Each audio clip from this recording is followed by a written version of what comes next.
Sivitas Akademika Undiksa Singaraja melantik Kepala Biro Umum dan Keuangan. Pelantikan dilakukan setelah melalui proses yang begitu alot. Kedepannya pejabat baru diharapkan mampu membawa nama baik alma mater Undiksa.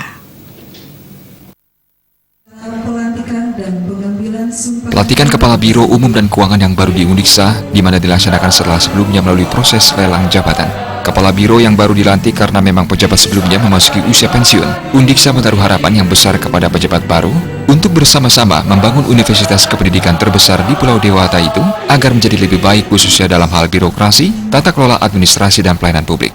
Pelantikan langsung dilakukan oleh Rektor Undiksa Singaraja yang ditandai dengan pengambilan sumpah dan penandatanganan nota kesepahaman. Kepala Biro Umum dan Keuangan Undiksa yang baru, Niluh Wayan Yasmiati, mengatakan bahwa program unggulannya adalah bagaimana meningkatkan unsur koordinasi dengan pihak pimpinan perguruan tinggi dalam menjalankan program kerja. Nantinya pelantikan ini akan diikuti oleh pelantikan-pelantikan pejabat di bawahnya.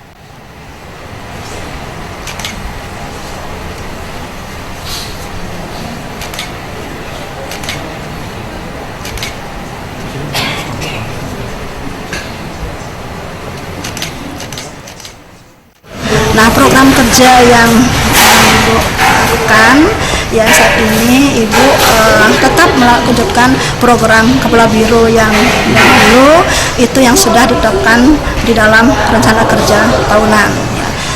Paling tidak Ibu akan meningkatkan bagaimana pegawai ya Universitas Pendidikan Indonesia di bawah Biro Umum dan Keuangan itu bekerja dengan baik ya, benar, tepat ya, sesuai dengan harapan pimpinan semua.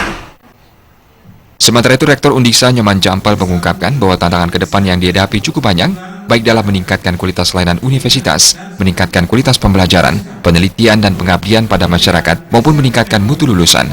Hal tersebut bukan hanya tanggung jawab pimpinan universitas, fakultas, jurusan, tapi merupakan tanggung jawab semua pihak. Yang saya tekankan tadi kepada Bu Niluh Yasmiati sebagai Kepala Biro, bagaimana dia bisa menjadi lokomotif di bidang kepegawaian untuk menggerakkan semua pendidiknya itu, tenaga pendidiknya itu untuk dia bekerja sama, meningkatkan komitmennya untuk mencapai tujuan Undiksa. Terutama kita akan lihat dari visinya kan gitu ya. Nah, bagaimana nanti kalau kita lihat visi kan menjadi universitas unggul ya berdasarkan falsafah Tridharma. Nah, ini memang secara bertahapnya harus diprogramkan oleh kepegawaian untuk mencapai itu, karena nanti akan ada jangka pendeknya yang disebut operasional, jangka menengahnya ada, jangka panjangnya itu adalah visi. Tidak hanya cukup yang apa yang dilakukan oleh pimpinan, oleh dosen, tetapi lebih banyak juga ditentukan oleh kinerja daripada pegawai itu sendiri. Setelah melalui beberapa proses alot, terpilihnya Niluh Wayan Yasmiati berdasarkan keputusan Menteri Riset Teknologi dan Pendidikan Tinggi atau Menristek Dikti. Komang Yuda, Bali TV.